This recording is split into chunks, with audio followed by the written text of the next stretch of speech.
Rajesh Khanna industry के वो actor जिन्होंने स्टारडम सबसे पहले देखा है, यानी कि हमारे बॉलीवुड के पहले सुपरस्टार। राजेश खन्ना जब से सुपरस्टार बने तब से वो अपनी जिंदगी के आखिरी दिन तक सुपरस्टार ही रहे, लेकिन इसके बीच उन्होंने बहुत कुछ देखा। उन्होंने देखा कि किस तरह से जिन लोगों ने एक टाइम पर उन्हें सुपरस्टार बनाया था, वही लोग उन्हीं के सामने एक नया सुपरस्टार खड़ा कर रहे थे, अमिताभ बच्चन के रूप में। राजेश खन्ना और अमिताभ बच्चन दोनों में एज सच पर्सनल कोई लड़ाई नहीं थी, लेकिन प्रोफेशनल राइवलरी इन दोनों के बीच हमेशा रही है। और आज उसी बिगेस्ट फाइट के बारे में हम बात करेंगे, बॉलीवुड की बिगेस्ट फाइट में राजेश खन्ना और अमिताभ बच्चन की।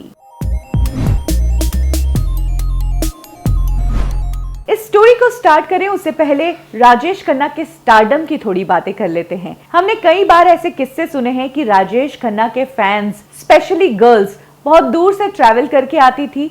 राजेश खन्ना की एक झलक पाने के लिए उनके घर के बाहर उनका 2-3 दिन तक वेट करती थी। राजेश खन्ना जब अपने घर आते थे और गेट पर उनकी गाड़ी खड़ी रहती थी, गेट खुलने का इंतजार करने के लिए इतनी सी देर में उनकी कार लिपस्टिक से भर जाया करती थी।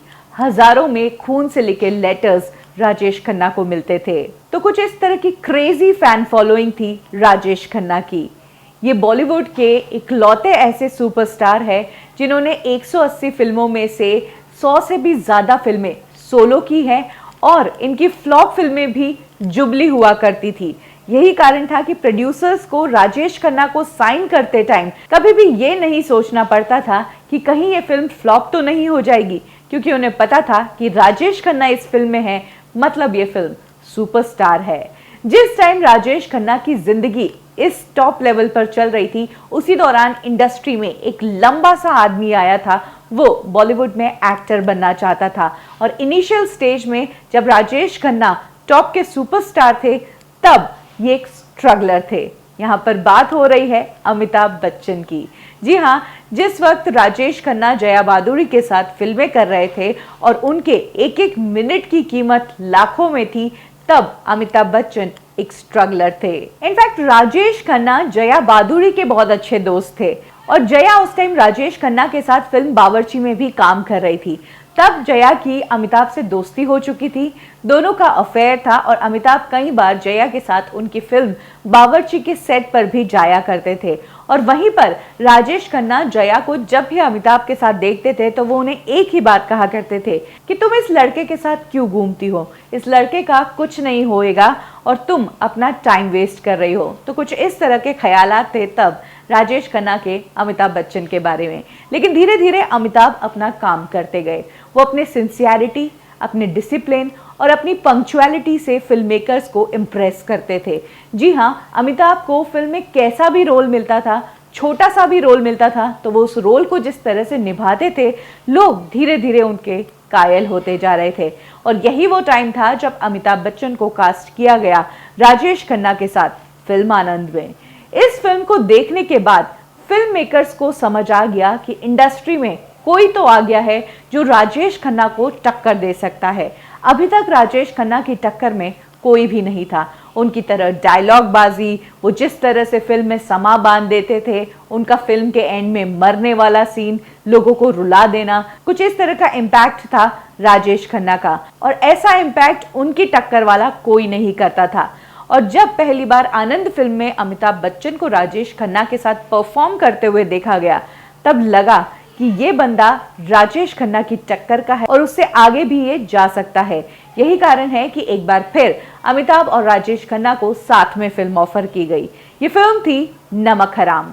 कहा जाता है कि इस फिल्म तक अमिताभ बच्चन इतने बड़े एक्टर नहीं थे और राजेश खन्ना तो सुपरस्टार थे ही, उनकी डेट्स ही अवेलेबल नहीं थी। इसीलिए अमिताभ, जो कि उस टाइम फ्री थे, उनके सीन्स पहले पिक्चराइज कर लिए गए थे और बाद में राजेश खन्ना की जब डेट्स आई तब उनके सीन्स को पिक्चराइज करवाया गया। इस फिल्म की शूटिंग के दौरान ऐसा होता था कि राजेश खन्ना, जो कि ऑलरेडी सुपरस्टार थे, वो अपने हिसाब से आते थे, टाइम की कोई पाबंदी नहीं थी और प्रोड्यूसर और डायरेक्टर उनके टाइम को लेकर ज्यादा चिंता भी नहीं करते थे, क्योंकि उन्हें मालूम था कि वो लेट आएंगे या जैसे भी आएंगे, वो आके अपना काम अगर 3 घंटे का है तो उसे 1 घंटे में निपटा देंगे। कुछ इस तरह की कमांड थी राजेश खन्ना की उनके काम पर। वहीं अगर बात करें अमिताभ की, तो अमिताभ की पंक्चुअलिटी, फिल्म के दौरान उनका डिसिप्लिन और उनके मैनरिज्म को देखकर उनके डायरेक्टर और प्रोड्यूसर काफी खुश हो जाया करते थे। अमिताभ अपनी एक्टिंग से तो इम्प्रेस कर ही रहे थे, लेकिन अपनी पर्सनल लाइफ की, अपनी पर्सनालिटी की कुछ बातें थी जिससे भी लोग उनसे इम्प्रेस हो रहे थे। फिल्म नमक हराम जब ऋषिकेश मुखर्जी ने बनाई, तब इस फिल्म के लीड एक्टर थे राजेश खन्ना और सेकंड लीड में थे अमिताभ बच्चन। लेकिन जब ये फिल्म बनकर तैयार हुई और स्क्रीनिंग इस फिल्म की रखी गई, तब सबको समझ आ गया कि इस फिल्म का हीरो अगर कोई है तो वो है अमिताभ बच्चन। जिस वक्त ये फिल्म रिलीज नहीं हुई थी और इस फिल्म की स्पेशल स्क्रीनिंग रखी गई थी इंडस्ट्री वालों के लिए, तब उसी दिन लोगों ने कहना शुरू कर दिया था कि ये होगा इंडस्ट्री का दूसरा सुपरस्टार। खुद आगे चलकर राजेश खन्ना ने अपने एक इंटरव्यू में कहा कि मुझे ये बात नमक हराम की स्क्रीनिंग के दिन ही पता चल गई थी कि मेरे बाद अगला सुपरस्टार कोई होगा तो वो होगा अमिताभ बच्चन। और यहीं से शुरू हो गई इन दोनों की राइवलरी। एक्चुअली राइवलरी कहे या फिर इनसिक्योरिटी। अब तक Rajesh Khanna single handed rule कर रहे थे बॉलीवुड इंडस्ट्री में। सुपरस्टार का टैग उनके पास था और अब ये टैग उनके हाथों से फिसलता नजर आ रहा था। और इसकी शुरुआत हो गई थी फिल्म नमक हराम से, और इसके बाद से ही राजेश खन्ना ने अपने आप को बदलना शुरू कर दिया और अपने आप की पोजीशन को मेंटेन रखने के लिए अलग अलग तरीके करने शुरू कर दिए। वो अलग तरीके क्या थे? राजेश खन्ना फिल्मों में अपने डायलॉग्स, अपने सीन्स और उनकी लाइंस डिटेल में डिस्कस करते थे। इनफैक्ट राजेश खन्ना की प्रोड्यूसर और डायरेक्टर के साथ डिमांड हुआ करती थी कि उन्हें स्पेशली फिल्मों में एंड में मारा जाए ताकि लोगों की सिंपैथी उन्हें मिले। जी हाँ, उनका मानना था कि दिलीप कुमार साहब की जो छवि है वो लोगों में इसीलिए बड़ी बनी क्योंकि वो फिल्मों में एंड में मरते थे और यही बात लोगों को टच कर जाती थी। यही कारण था कि अब राजेश खन्ना की भी डिमांड रहती थी फिल्मों में कि एंड में उन्हें ही मारा जाए। वहीं अगर बात करें अमिताभ बच्चन की, तो नमक हराम के दौरान ही उसी साल उनकी एक और फिल्म आई जंजीर, जिस फिल्म से अमिताभ बच्चन के सुपरस्टारडम की शुरुआत हो चुकी थी। इस फिल्म ने अमिताभ बच्चन को एक बहुत बड़े एक्टर के रूप में स्टैब्लिश कर दिया था और उसी साल डिक्लेयर हो गया था कि हमारी इंडस्ट्री को एक और सुपरस्टार मिल गया है। इनफैक्ट अगर अवार्ड फंक्शंस की बात करें तो 73 की ये बात है और 74 में बेस्ट एक्टर का अवार्ड मिला था ऋषि कपूर को फिल्म बॉबी के लिए, जो उन्होंने खुद ने कहा था कि उन्होंने खरीदा था। इसके अलावा अमिताभ बच्चन को बेस्ट सपोर्टिंग एक्टर का अवार्ड मिला था और राजेश खन्ना को इस साल कोई भी अवार्ड नहीं मिला था, जबकि उनकी फिल्म नमक हराम आई थी। इसीलिए यही वो टाइम था जब राजेश खन्ना ने देख लिया था कि एक टाइम पर इस इंडस्ट्री ने मुझे स्टार बनाया था और अब यही इंडस्ट्री मेरे सामने एक नए स्टार को खड़ा कर रही है, उसे इनाम दे रही है। कहा जाता है कि राजेश खन्ना की स्टारडम जिस वक्त हिलती नजर आ रही थी, जिस वक्त उन्हें लग रहा था कि उनके हाथों से ये स्टारडम फिसल रही है, तब उनकी ये इनसिक्योरिटी कई बार उनकी बातों में भी छलकती थी। ये तब की बात है जब इंडस्ट्री में अमिताभ बच्चन के पंक्चुअलिटी की बहुत तारीफ होती थी। वो सेट पर टाइम पर पहुंचते थे और इसके लिए भी उनकी तारीफ की जाती थी।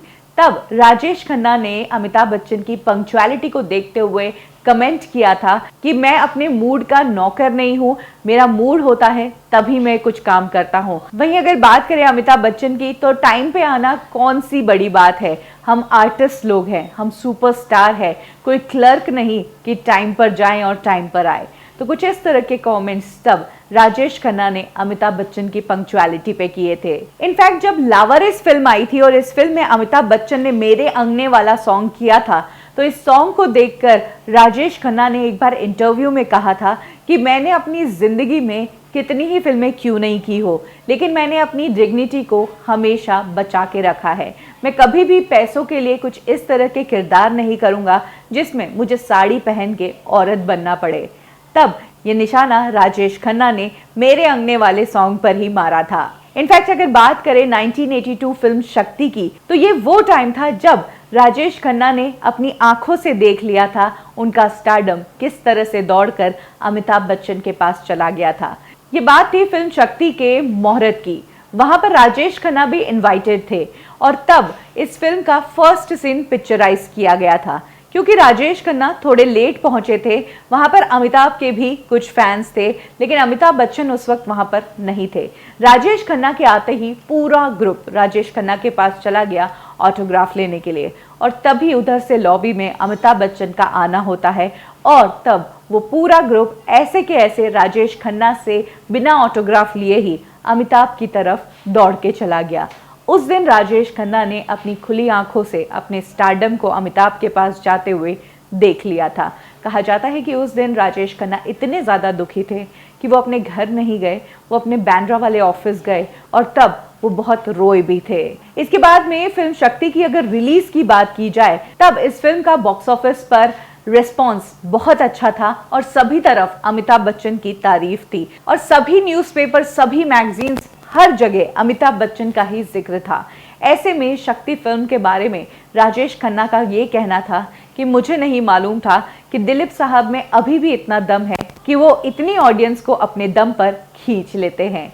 जी हाँ, इस फिल्म में दिलीप कुमार साहब भी थे और तब राजेश खन्ना ने फिल्म शक्ति का पूरा श्रेय दिलीप साहब को ही ठहराया था। तो कुछ इस तरह से वो अपनी बातों के थ्रू, अपनी आदतों के थ्रू अमिताभ को अवॉइड किया करते थे। जाहिर सी बात है, ये इंडस्ट्री जो अब तक राजेश खन्ना को सुपरस्टार के मामले में देख रही थी, वही इंडस्ट्री अब अमिताभ कर रही थी। और ये वो टाइम था जब राजेश खन्ना अपनी प्रोफेशनल लाइफ में तो ये सब झेल ही रहे थे, लेकिन उनकी पर्सनल लाइफ में भी बहुत कुछ चल रहा था। उनकी वाइफ उन्हें छोड़कर चली गई थी, डिम्पल कपाड़िया। राजेश खन्ना बिल्कुल अकेले से हो गए थे। इस दौरान उन्होंने पॉलिटिक्स भी ज्वाइन की, लेकिन वो सफ़र भी ज़्यादा लंबा नहीं चला। इसके बाद उन्होंने फिल्में भी प्रोड्यूस की, लेकिन उसमें भी कुछ खास सक्सेस नहीं मिली। वहीं अगर बात करें अमिताभ बच्चन की, तो ऐसा नहीं है कि उनका टाइम भी हमेशा ऐसा ही चलता रहा। उनका भी डाउनफॉल आया। एक टाइम आया जब मीडिया ने उन्हें बैन कर दिया था। जी हाँ, जब इमरजेंसी आई थी तो उसके बाद कई सालों तक अमिताभ बच्चन को मीडिया ने बैन कर रखा था। यही कारण है कि उनकी बहुत सारी फिल्में, जैसे कि सिलसिला, लावारिस, ये वो फिल्में थी जो थी बहुत अच्छी, लेकिन तब उतना रेस्पॉन्स नहीं मिल पाया जितना इन फिल्मों को मिलना चाहिए था। बाद में चलकर अमिताभ ने भी पॉलिटिक्स ज्वाइन की और वहां से भी वो हाथ जलाकर ही वापस आए और उसके बाद से अमिताभ ने भी बहुत टफ दौर देखा। वो अपने कमबैक की तैयारी करना चाह रहे थे, लेकिन उस तरह के किरदार नहीं मिल रहे थे और उनकी एक एज हो चुकी थी। यही कारण था कि उस तरह के रोल्स उन्हें नहीं आ रहे थे। अमिताभ बच्चन ने भी अपनी प्रोडक्शन कंपनी स्टार्ट की, ABCL, और वो कंपनी किस तरह से डूबी, किस तरह से बंद हुई, उसके बारे में तो हम सभी जानते हैं। यानी कि कह सकते हैं कि इन दोनों सुपरस्टार्स ने अपने टाइम का स्टारडम भी देखा, लेकिन डाउनफॉल भी गजब का देखा। पर अगर बात करें डाउनफॉल के बाद उठने की, तो अमिताभ बच्चन तो उठ गए, लेकिन राजेश खन्ना के साथ ये नहीं हो पाया। जी हाँ, डाउनफॉल के बाद कहा जाता है कि अमिताभ बच्चन खुद यश चोपड़ा के पास गए थे और कहा था कि मेरे पास काम नहीं है, कुछ काम है तो मुझे बताइए। और तब यश चोपड़ा ने अमिताभ बच्चन को लेकर बनाई फिल्म मोहब्बतें और वहीं से उनकी गाड़ी की शुरुआत हुई कि उन्हें KBC मिला और अमिताभ बच्चन एक बार फिर से मार्केट में आ गए। वहीं अगर बात करें राजेश खन्ना की, तो जिस वक्त राजेश खन्ना अपनी प्रोफेशनल लाइफ, पर्सनल लाइफ सब में प्रॉब्लम देख रहे थे, तब राजेश खन्ना ना किसी के पास गए काम मांगने के लिए और ना ही कोई आया उन्हें काम देने के लिए। कहा जाता है कि तब तक काका की इमेज भी बहुत डैमेज हो गई थी। मार्केट में उनके बारे में काफ़ी नेगेटिविटी थी। यही कारण था कि उनके टफ दौर में कोई भी उनके साथ नहीं था। इनफैक्ट अगर बात करें खुद अक्षय कुमार की, जो काका के सन इन लॉ है, वो अमिताभ के साथ फिल्मों में काम कर रहे थे। जैसे कि वक्त, इस फिल्म में अक्षय कुमार के फादर का रोल किया था अमिताभ ने। लेकिन सोचने वाली बात यह है कि अक्षय कुमार जो इंडस्ट्री में इतना दम रखते थे, उन्होंने भी तब राजेश खन्ना के लिए कोई रोल नहीं निभाया। इनफैक्ट अक्षय कुमार तो फिल्म प्रोडक्शन में भी आ गए, तब भी उन्होंने ऐसा कोई किरदार नहीं निभाया जो राजेश खन्ना कर पाए।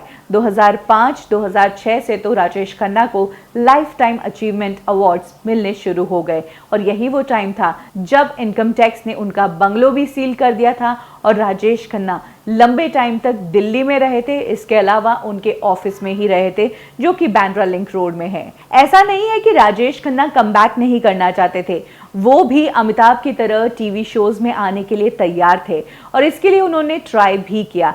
जी हाँ, बिग बॉस शो उन्हें एक बार ऑफर हुआ था। इनिशियली उन्होंने मना कर दिया था, लेकिन जब उन्होंने देखा कि अमिताभ बच्चन भी केबीसी कर रहे हैं और इसके लिए उन्हें करोड़ों में रुपए मिल रहे हैं, तब राजेश खन्ना ने भी बिग बॉस में आने के लिए हाँ कर दी थी। और कहा जाता है कि बिग बॉस में आने के लिए राजेश खन्ना को भी उतने ही रुपए ऑफर हुए थे जितने कि अमिताभ बच्चन को केबीसी के लिए दिए जा रहे थे। ये उन्हीं की डिमांड थी कि मुझे उतनी ही प्राइस चाहिए। 3.5 करोड़ रुपए बिग बॉस में अभी तक किसी भी कंटेस्टेंट को ऑफर नहीं हुए थे। ये प्राइस दी जा रही थी राजेश खन्ना को बिग बॉस के शो में जाने के लिए। लेकिन according to reports, Rajesh Khanna की फैमिली इस चीज के खिलाफ थी। अक्षय कुमार को जरा भी पसंद नहीं था कि राजेश खन्ना इस कंट्रोवर्शियल शो का हिस्सा बने। यही कारण था कि जब राजेश खन्ना के आने के पूरे चांसेस हो गए थे, तभी राजेश खन्ना ने इस शो से बैकआउट कर दिया था।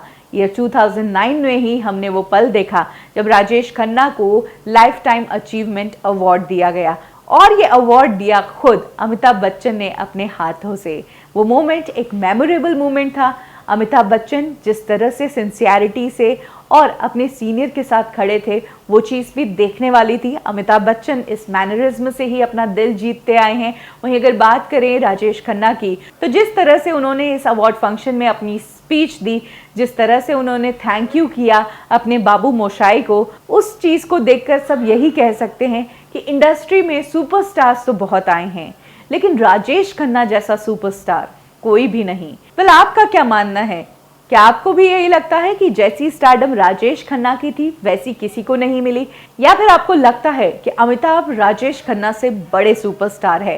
कमेंट सेक्शन में जरूर शेयर करें। बॉलीवुड की बिगेस्ट फाइट में अभी के लिए बस इतना ही। फिर मिलेंगे एक और स्टोरी के साथ। लाइक करें हमारा फेसबुक पेज बॉलीवुड ठिकाना, फॉलो करें हमें इंस्टा पे और सब्सक्राइब करें हमारा यूट्यूब चैनल बॉलीवुड ठिकाना।